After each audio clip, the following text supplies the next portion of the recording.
Assalamualaikum warahmatullahi wabarakatuh. Selamat pagi semuanya. Hari ini kita akan belajar optimasi, tapi sedikit agak melenceng dari tema. Maksudnya tetap adalah satu core optimasi, tapi di sini kita akan bahas masalah design dan integration. Design dan integration sendiri sebenarnya merupakan bagian dari optimasi, yang mana nanti ketika kalian sudah bisa desain dan mengintegrasikannya, insya Allah nanti ke depannya kalian akan menemukan cara yang tepat untuk mengoptimasi suatu proses dengan baik. Oke, baiklah, kita akan masuk di bab pertama, di mana bab pertama ini kita masalah nature of chemical process design and integration. Pertama-tama kita bahas dulu masalah chemical product. Chemical product itu sebenarnya sesuatu yang akan kita dapatkan pada akhirnya. Tidak mungkin plan itu berdiri tanpa ada desire produk atau produk yang diinginkan. Pasti kita merancang plan, kita ingin untuk membuat atau menghasilkan produk yang bisa dijual dan laku di pasaran. Tidak mungkin kita ingin buntung. Dan bagaimana cara untung agar untungnya benar-benar maksimal, ya kita harus mengoptimasi biar tidak ada yang terbuang dengan percuma. Baiklah, sebenarnya ada 3 varian dari dari chemical products. Yang pertama ada commodity or bulk chemicals. Ini sebenarnya bisa kita temukan secara umum, secara general. Misal kita ibaratkan es teh ya. Commodity or bulk chemical ini ya sebenarnya es teh itu sendiri, ya teh campur es gitu. Kalau di dalam contoh senyawa kimianya ada asam sulfat, nitrogen, oksigen, etilen, chlorine. Okay. Kemudian untuk fine chemicals ada sih, cuman diproduksi dalam jumlah yang kecil. Tergantung, biasanya dibeli dari chemical compositionnya, terus kemurniannya dan harganya.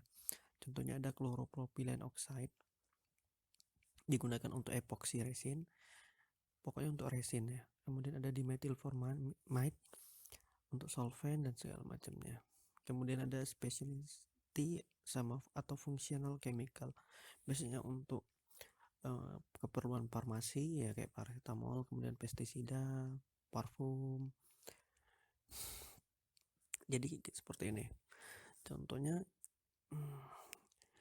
Commodity sama fine chemical atau nomor 1 dan nomor 2 itu kita beli berdasarkan komposisinya, jadi mereka tidak bisa dibedakan. Jadi kalau kita ada 99,9% benzen, pasti kita akan memilih untuk membeli 99,9% benzen dari supplier tersebut, kecuali ada masalah harga dan cara pengirimannya.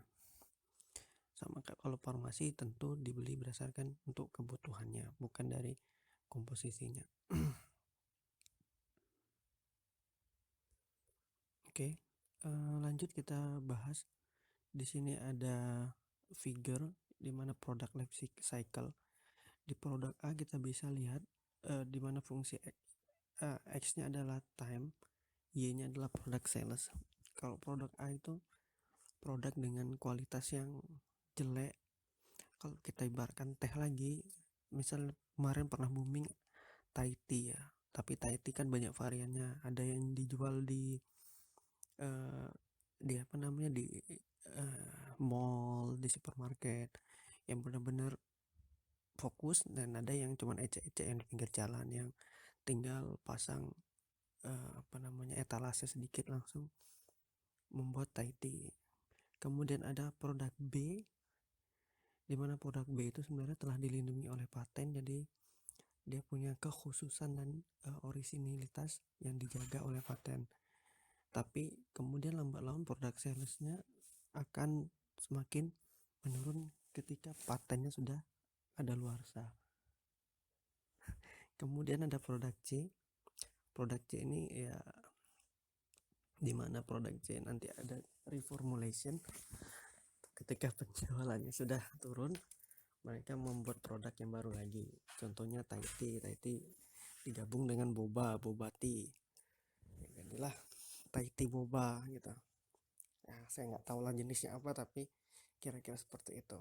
Kemudian untuk produk D, nah produk D sendiri ini adalah biasanya dari commodity chemical atau yang bulk chemical tadi. Kalau di commodity chemical tersebut tidak seperti biasanya. Kalau contohnya kalau es teh biasa itu tetap ada aja peminatnya naik terus. Kalau teh botol, teh kotak, teh gelas itu naik aja terus. Yang malah aneh-aneh yang macam-macam itu yang sebenarnya tidak orang sukai atau tidak dibutuhkan orang. Mungkin pertama karena harganya mahal, karena rasanya tidak sesuai di lidah. Nah, kita ibaratkan produk D ini ya es teh yang benar-benar es teh, tidak ada campur tangan susu, rasa-rasa dan segala macam. Kemudian untuk selanjutnya, on the other hand, the manufacture of fine and specialty chemical ya karena bulk chemical atau komoditi tadi mudah sekali jualnya, berbeda dengan fine atau specialty, maka pembuat atau penghasil fine dan specialty chemical tersebut harus mikir gimana caranya selling into a market with low volume, kemudian short product life cycle, demand for a short time to market, and therefore less time is available for process development, with product and process development proceeding simultaneously. Jadi intinya kita harus sadar kalau volumenya kecil untuk di marketplace, kemudian untuk cycle dari produknya juga sedikit pendek. Kemudian kita masuk ke masalah formulation of the design problem. Formulation of the design problem membutuhkan produk spesifikasi. Jika yang kita inginkan itu adalah well defined atau yang bagus chemical produknya, maka spesifikasinya harus berbanding lurus. Contohnya kemurniannya. Nggak mungkin kita mau jual barang bagus tapi kualitas jelek, iklannya bagus tapi ketika dibeli berbeda. Akan tapi jika specialty product yang akan dibuat, yang paling penting itu fungsinya daripada propertiesnya. Ya, makanya paracetamolnya fungsinya adalah untuk obat panas, bukan dari properties chemicalnya. Kemudian the designer make well be a given specification for the expansion. Pertama tadi spesifikasi dari produknya sendiri, kemudian ini ada spesifikasi dari ekspansi. Jika marketing department may assess then the market could be expanded lebih dari 30% selama 2 tahun periode, maka kita bisa mengatakan harus 30% ekspansi in the process untuk prosesnya. Tapi nggak semudah itu, jadi kita harus mempertimbangkan banyak sekali masalah-masalah yang nantinya akan ketemu ketika kita akan memutuskan apakah harus diekspansi atau tidak. Kemudian kita masuk bahas masalah chemical process design and integration. In a chemical process, the transformation of raw material into desired chemical products usually cannot be achieved in a single step. Mungkin kita akan ketemu itu di mata kuliah azas teknik kimia atau neraca massa dan energi. Ya, ketemunya cuma dari produk ke reaktor. Hasil A menjadi B.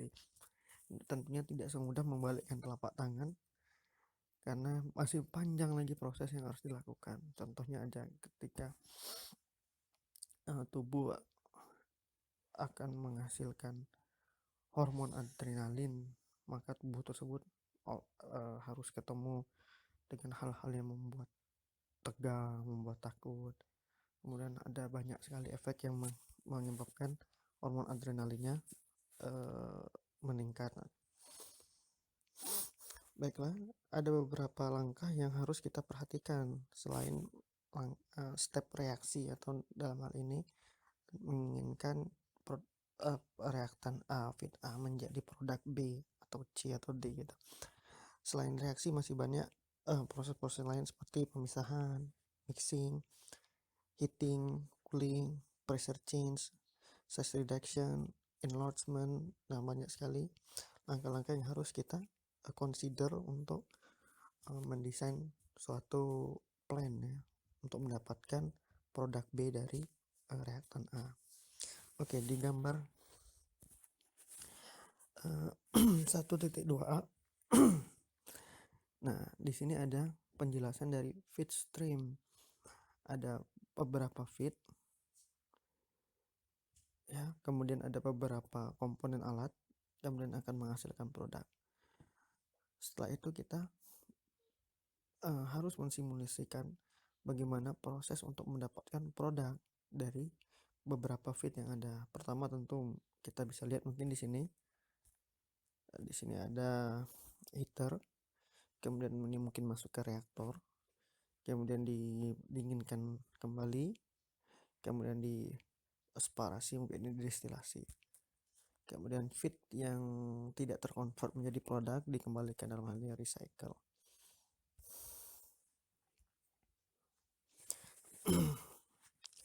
Oke, nanti kita bakal jelaskan kembali. Once the basic performance of the design has been evaluated, nah itu basicnya ada di gambar 1.2b. Perubahan-perubahan dapat kita lakukan untuk mengimprove performance dari proses tersebut. Nah, itulah yang kita sebut optimasi. Dari basic skema tadi, basic design tadi, kita bisa mengubah atau mengimprovisasi sehingga menjadi lebih menguntungkan untuk kita ya. Dalam hal ini kita bisa beroptimisasi. Kemudian perubahan-perubahan tersebut mungkin akan menyangkut sintetis dari struktur, contohnya structural optimization, atau strukturnya nanti kita rubah-rubah, panahnya kita ganti mungkin di kesini dulu, atau alatnya bisa kita hilangkan. Kemudian the process is simulated and evaluated again and so on, optimizing the structure. Alternatively, a structure can be subjected to parameter optimization by changing operator condition within that structure. Jadi mungkin makin dekat dengan suhu atmosferik atau suhu kamar dan tekanan atmosferik mungkin lebih baik, karena kita tidak butuh pressure changer ya. Jadi alangkah baiknya kalau operating condition itu tidak harus melibatkan banyak energi yang disuplai atau yang dibuang. Oke, kita masuk the hierarchy of chemical process design and integration. Di design and integration ada hierarkinya. Contohnya the process requires a reactor. Jadi proses tersebut membutuhkan reaktor untuk mentransform atau mengubah feed untuk menjadi produk. Oke. Kemudian ada juga feed menjadi byproduct atau feed yang tidak terkonversi lagi. Di gambar ini kita bisa lihat di bawah. Oke. Nah, kita bisa lihat di gambar A, feed kemudian dimasukkan ke dalam heater. Terus setelah dari heater suhunya dinaikkan, kemudian masuk ke dalam reaktor untuk reaksi. Setelah keluar dari reaktor ada 3 output ya, yaitu pertama feed itu sendiri, feed yang tidak terkonversi, kemudian produk yang kita inginkan, kemudian ada byproduct, produk yang sebenarnya tidak jadi tujuan utama kita, tapi dalam beberapa hal byproduct ini bisa menguntungkan ya.